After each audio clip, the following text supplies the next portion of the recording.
Bonjour, alors oui, effectivement, le 17 février, on a eu deux réunions importantes. Donc, la première qui était à la Défense, à l'antenne du ministère, qui concernait la formation VTC, les nouveaux accès à la formation VTC. Donc, deux de nos collègues UNSA étaient sur place avec notre intersyndicale. Ensuite, nous, c'était une demande qu'on a faite il y a plusieurs mois au ministère. Donc, on a eu une autre réunion au ministère même, à Paris. Donc, la réunion concernait exclusivement l'UNSA, donc différentes problématiques au niveau de l'aérien ou autre, et on a évoqué la problématique des VTC et des lotis. Alors, ce qui a été évoqué lors de la réunion, donc, dès le départ, on comprend et on apprend tout de suite que le ministère est pro-application. Concernant l'une de nos demandes par rapport au loti, aux capacitaires, ce qu'on dit, c'est que du jour au lendemain, l'État, le gouvernement se réveille et applique des lois. Il n'y a pas de problème. Nous, ce qu'on demande, c'était 3 à 6 mois à moratoire pour que surtout les lotis puissent se remettre en état, qu'ils puissent se remettre dans les rails et au niveau de la loi par rapport à certaines réglementations, notamment le transport collectif. Ça a été refusé. Donc là, les lotis vont avoir un gros problème à partir du 28. Ça, c'est le premier souci. Le deuxième, concernant l'équivalence VTC pour les lotis, ça a été refusé aussi. Il n'y aura aucune équivalence immédiate, à moins qu'ils changent d'avis du jour au lendemain. Mais nous, en tout cas, ce qu'ils nous ont dit, c'est si vous avez 12 fiches de paye, c'est bon. Si vous n'avez pas 12 fiches de paye, ce n'est pas notre problème. Donc il y a un réel problème au niveau de la loti. En revanche, ils ne pourront pas interdire aux professionnels capacitaires de travailler avec les plateformes, mais à chaque fois qu'ils en attraperont sans les 2 passagers à bord, ça va poser de soucis. Donc là, il va falloir se préparer.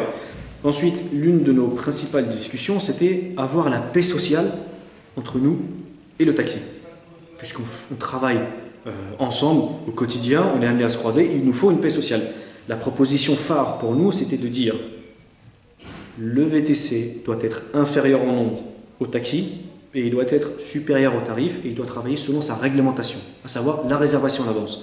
Et ça a été refusé. Première catastrophe pour nous, c'est quand vous avez un ministère qui vous dit on ne vous aidera jamais à avoir des tarifs supérieurs à celui des taxis. Pourtant, on fait de la qualité, on est censé faire de la qualité. Et on ne vous aidera jamais à avoir un numerus clausus ou quelque chose qui s'y en approche. Pourquoi? Parce que, d'après eux, nous sommes l'avenir. Donc, moi, la question que je me pose, c'est que beaucoup de nos collègues, malheureusement, travaillent pour certaines applications qui font des courses à 5 euros. Pour le ministère, ça, c'est l'avenir. Donc, il y en a qui ferment, il y en a qui ouvrent. Ça arrive au quotidien dans ce genre d'application. Ça pose problème aux taxis et ça nous pose problème à nous. Pourquoi? Parce que les VTC, ceux qui ont réussi à démarcher leur propre clientèle et qui travaillent sur réservation 100% légale, ont des problèmes et perdent des clients au profit de ces plateformes. Et les taxis aussi. Donc là, clairement, quand on a un ministère qui vous dit vous êtes l'avenir, vous êtes les seuls à pouvoir faire du Gare de Lyon Austerlitz, à accepter ce genre de course, on a besoin que vous restiez sur le terrain, vous plaisez aux consommateurs, moi ça me pose un gros souci. Donc quand je pose la question, si vous dites qu'on va appliquer les lois, forcément on va devoir être plus cher. Si on travaille par réservation à l'avance, on n'aura pas le droit à la maraude. Et quand le propre ministère vous dit bah écoutez, vous avez le droit à la maraude électronique, ça pose encore souci. Pourquoi? Parce qu'ils vous disent la maraude électronique au niveau du Conseil constitutionnel, tant que l'application ne le montre pas au client, vous y avez droit. Donc déjà, on a un ministère qui n'arrive pas à comprendre que la maraude électronique ne peut pas se dissocier de la maraude physique. Donc il va y avoir régulièrement des PV à 1 500 euros. Et là, quand on leur explique ça, ils nous disent mais vous savez très bien qu'on ne pourra pas faire appliquer les lois indéfiniment et qu'elles sont inapplicables. Donc déjà, eux-mêmes, ils reconnaissent que la loi Thévenoud est inapplicable. Pourquoi? Parce qu'on a vu malheureusement des applications limite un peu mafieuses qui disent tant que vous serez connecté chez nous, on vous enverra des fausses réservations. Et beaucoup invitent les gens à enlever leur macaron pour éviter le retour au garage. Donc ça va poser un gros souci là-dessus. Et quand on a un ministère, lorsqu'on lui parle de Hitch, et qui vous dit oui mais Hitch c'est pas un problème parce que ce sont que des petites courses de banlieue à banlieue, ça nous pose un gros souci. Donc moi ma réponse sur place était bah, dites-nous si vous allez légaliser Hitch, autant que nous et les taxis on passe Hitch. On ne paye pas d'impôts, on ne paye pas de TVA, on oublie les charges et on passe tous en Hitch. Enfin, on a un ministère malheureusement on a du mal à comprendre. Donc ensuite concernant les taxis, on nous dit les taxis font beaucoup de blagues. Donc pour ma part, quand je leur explique que le gros problème c'est les plateformes, notamment une nommée Uber, qui volent à nos collègues chauffeurs 20 à 25% de leurs recettes et qui ne payent pas un centime en France, c'est plutôt là qu'il faut se battre, plutôt que de s'attaquer à des personnes qui font quelques courses en espèces. Là, ils nous disent on n'a pas d'ordre de priorité, on veut s'attaquer à ça. Vous êtes un nouveau syndicat, vous n'êtes pas puissant. Bon, ça fait 6 mois qu'on est créé. Le taxi, lui, ça fait plus d'une centaine d'années qu'il se bat. Et ils nous répondent on veut en finir avec le corporatisme. Donc, pour ma part, la conclusion que je comprends de ce ministère, c'est le taxi, c'est le grand méchant, il fait de l'espèce, etc. Et il est très puissant, c'est un corporatisme, on n'en veut pas. Et vous, quel que soit le fait que vous n'êtes pas rentable et que vous êtes en train de vous autodétruire à faire des courses à 5 € et vous êtes en train de détruire le taxi, on s'en fout, on a besoin de vous parce que les consommateurs ont besoin de vous, à 5 €, c'est pas leur problème, et on a besoin de vous pour aussi détruire le taxi. Moi, c'est comme ça que j'interprète les choses. Donc maintenant, nous sommes devenus, pour le ministère, ils ne nous aideront jamais à faire avancer les choses, bien au contraire, ils sont là pour détruire le taxi et on va servir d'arme pour détruire le taxi en faisant malheureusement des courses à 5 € et en faisant du hitch. Alors, comment voyez-vous l'avenir? L'avenir, il est vraiment sombre. Pourquoi? Premièrement, déjà, quand on a un ministère quand on leur parle de hitch, et qui vous dit oui, mais non, mais hitch, c'est fait pour les petits jeunes dans de banlieues éloignées qui sont des étudiants et qui n'ont pas d'argent. Moi, ce genre de discours-là, ça me pose un problème. Pourquoi? Parce que hitch, c'est comme si demain, une grosse application comme Uber ou Hitch crée une machine qui fait du pain. Et il la donne à des gens qui vont apprendre à faire du pain et ils vont le vendre à 22 centimes la baguette.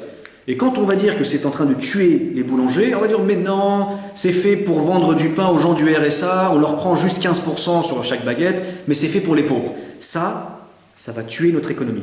Il n'y aura bientôt que des hitch partout dans tous les systèmes du transport, enfin dans tous les secteurs d'activité, et ça va tuer notre économie. Donc hitch, je ne sais pas en quelle année est-ce qu'ils vont l'arrêter. On suppose bien évidemment qu'il y a des gros investisseurs là-dessus, qu'il y a du gros lobbying, mais j'espère que hitch, on va en finir rapidement parce que c'est un chemin qui risque de détruire notre système social et notre économie, donc ça c'est un gros problème. Ensuite, quand on a un ministère qui vous dit le problème c'est le taxi, c'est le black, etc., et qu'on voit qu'ils ont une volonté de détruire le taxi, parce que ça ne les intéresse plus, mais le problème, enfin, s'ils veulent détruire le taxi, c'est leur vie, le taxi se défendra tout seul. Le problème c'est qu'ils veulent nous utiliser, nous, avec nos courses low cost, pour malheureusement beaucoup de nos collègues qui font encore des applications, ils vont utiliser les courses low cost pour détruire le taxi. Et là, nous, ça ne nous intéresse pas d'être l'instrument de destruction pour le taxi parce qu'on sera constamment en guerre. Donc là, l'avenir, il est clairement sombre. Ils veulent nous utiliser pour devenir l'instrument de destruction du secteur du transport dans sa totalité.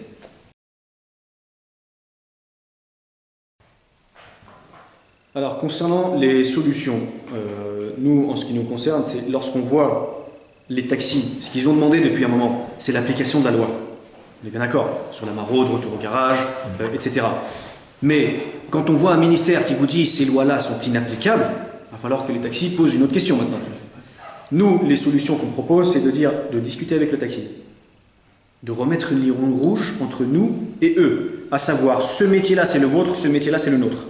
Quel est votre métier? Vous avez payé cher pour une autorisation de stationnement sur la voie publique. Dans ce cas, votre métier, c'est la maraude. En revanche, nous, notre métier peut parfaitement se faire avec la réservation à l'avance. Il y a une application américaine, Uber, qui travaille uniquement en immédiat. Ça, c'est que de la maraude. En revanche, nous avons, en France, des applications qui travaillent avec de la réservation à l'avance, qui peuvent très bien le faire. À savoir, ils vous fournissent un planning de course. Ils vont vous dire par exemple ce matin, est-ce que vous êtes disponible ce soir? Vous donnez et ils vous envoient un planning de course. Lorsque vous faites contrôler avec ce planning-là, vous êtes 100% légal. Donc on peut essayer de se battre pour avoir la réservation. Donc un début de solution, ce serait de discuter avec le taxi. Pourquoi? Toutes les revendications taxi sont sur l'application de la loi. Et il y a quelques jours, le ministère nous dit ces lois sont inapplicables. Alors peut-être qu'ils vont essayer de les appliquer pour l'instant. Récemment, il y a eu une grève. Ils ont décidé de déployer beaucoup de force pour les appliquer, mais on le voit, ils sont débordés, il y a énormément de chauffeurs. Demain, il va y avoir bientôt une grève de taxi. Peut-être qu'on pourrait la faire, un jour, peut-être qu'on en fera une chacun de son côté. Ils vont réappliquer la loi à quelques temps sur les capacitaires, sur un peu les VTC, la réservation, etc. Mais ils n'auront pas la possibilité de l'appliquer. Donc, demander l'application de la loi TEVNU alors qu'un ministère vous dit c'est inapplicable, il va falloir que les taxis revoient leur copie. Et nous, la solution qu'on propose, c'est de s'installer ensemble et de redéfinir les lignes. Le métier du taxi, c'est ça. le métier du VTC c'est ça, et on essaie d'avancer avec ce chemin-là. Oui, alors, concernant la CPM, c'est l'un des sujets aussi qui met le feu là-dessus. Nous, ce qu'on a vu au niveau de certains de nos collègues, c'est que déjà, pour commencer, la CPM, c'est légitime de la demander. Pourquoi? Parce qu'il n'est pas écrit dans la Constitution française que ça appartient au taxi, il n'est pas écrit dans les droits de l'homme, c'est pas à l'ONU, c'est marqué CPM égale taxi. Mais, comme je vous l'ai dit, nous, ce qu'on a remarqué à l'UNSA, c'est qu'on a affaire à un gouvernement qui est en train, avec la loi El Khomri, de détruire notre système social. Donc si on veut avancer, il ne faut surtout pas continuer à se faire la guerre. Pourquoi? Parce que déjà, la CPM, si jamais on arrive à avancer, à la prendre, on va avoir une guerre civile avec le taxi. Et nous sommes la même population, nous et le taxi. Il y a des familles où le grand frère il est taxi, le petit frère il est VTC. Comment on va faire? Ça c'est le premier point. Deuxième point, la CPM, qui nous dit qu'elle viendra pour nous? Elle ne viendra pas pour nous. Malheureusement, on l'a vu, les VTC indépendants ne sont pas beaucoup, on va dire, et il y a beaucoup de VTC qui travaillent avec des plateformes, et qui recevra la CPM, que ce soit les VTC ou les lotis, ce seront les plateformes. Donc, on va travailler pour 2 fois moins cher que le taxi, pour à la finale ne rien gagner. Donc la CPM, c'est un sujet sensible. Pour le moment, elle est au taxi, et il me semble jusqu'à 2018, la prochaine appel d'offres. Demander la CPM maintenant, ça nous posera encore plus de soucis, parce qu'on a un gouvernement en face. Lorsqu'il a pris les revendications des taxis ou les nôtres, il fera tout, ce gouvernement-là, pour détruire notre secteur. Donc tant qu'on n'arrivera pas à se mettre d'accord sur chacun son métier, ça ne va pas finir. Ça ne terminera jamais. Donc la CPM, si jamais il l'accorde, il va y avoir une guerre civile déjà pour commencer. Et deuxièmement, ça sera accordé aux applications. Les mêmes applications qui nous font faire des courses à 5 € et qui bientôt vont retirer les courses minimum, où beaucoup de nos collègues malheureusement vont travailler pour 2 à 3 €. Donc mieux vaut ne pas donner la CPM à ce genre d'application destructrice de notre système social et qui détruit notre secteur d'activité. Alors, avant d'évoquer les conclusions, c'est aussi une question que j'aimerais poser aussi à mes collègues qui font des applications, c'est qu'aujourd'hui, il ne nous reste plus que 2 chemins. Le chemin numéro 1, c'est le chemin des applications. Et le chemin des applications, c'est baisse des tarifs tous les 6 mois. Là, on en aura une bientôt, qui va vous tomber dessus. Ça pose problème aux VTC qui sont indépendants, qui ont leur clientèle, ils perdent régulièrement des clients, les VTC et les lotis. Et ça pose problème aux taxis qui en souffrent aussi. Aujourd'hui, on est moins cher que le taxi. Bientôt, il y aura une baisse.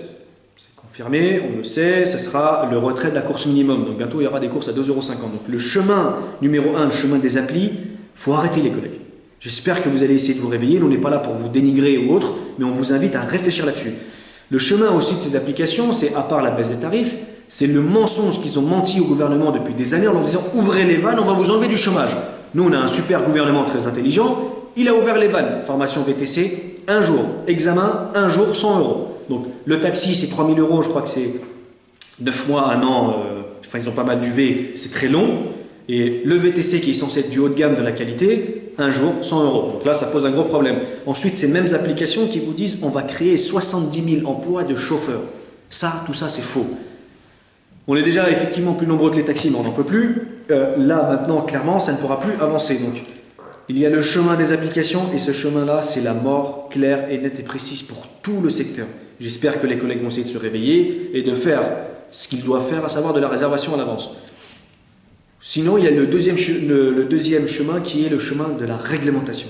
Et la réglementation, on peut très bien travailler dans la légalité. On a des applications françaises qui savent parfaitement bien travailler avec de la réservation à l'avance et vous n'aurez aucun problème là-dessus. Ça, c'est une chose. Ensuite, dans la conclusion, lorsqu'on a un ministère destructeur qui dit clairement on va détruire votre secteur, hein, lorsqu'on voit les lois de Myriam El Khomri qui sont des lois Macron, on a un gouvernement, on a l'impression que c'est vraiment un traître à son propre économie, ils sont là pour détruire notre système social, c'est une véritable catastrophe. La deuxième conclusion aussi, c'est que quand on a un ministère qui vous dit que la loi Thévenoud est inapplicable, malheureusement, nos confrères taxis, nos collègues taxis, hein, même si on est en guerre sur certains sujets, on bosse sur le même terrain. Vos revendications, ça a été une erreur déjà de dire éradication des VTC, mais c'était application de la loi. Et bien là, on a un ministère qui nous a clairement expliqué que les lois sont inapplicables. Donc maintenant, vous allez devoir encore ressortir pour d'autres revendications. On préférerait s'installer et discuter. À vous la maraude, à nous de mettre la pression à l'État pour qu'il fasse travailler les applications par réservation. Et là, on pourra parfaitement apporter un schéma au gouvernement, les anciennes grandes remises, les petites remises, les taxis, les centres de formation dits GR et les centres de formation responsables, comme on en a vu dans notre intersyndicale, qui veulent faire des formations sérieuses pour les VTC. Tout ça, on peut parfaitement se rassembler. Alors, on se chamaillera en amont sur certains sujets, sur la voie de bus, sur les tarifs, ou sur des détails, mais on a beaucoup plus intérêt à présenter à ce gouvernement complètement dingue, avec les nouvelles lois qui vont arriver, le TAFTA, etc. On a plus intérêt à travailler ensemble, à présenter au gouvernement un schéma global et unique et dire c'est notre profession, on veut la protéger et voici le schéma dans lequel on veut travailler. Parce que là, ce gouvernement-là, il est en train de détruire tout le secteur du marché et vous serez perdants, vous, et nous aussi on sera perdants. On a un gouvernement totalement destructeur. Donc, un jour ou l'autre, il faudra travailler ensemble. Je ne sais pas en quelle année on arrivera à le faire, mais en attendant, le secteur il est en train de se faire détruire par ce gouvernement irresponsable.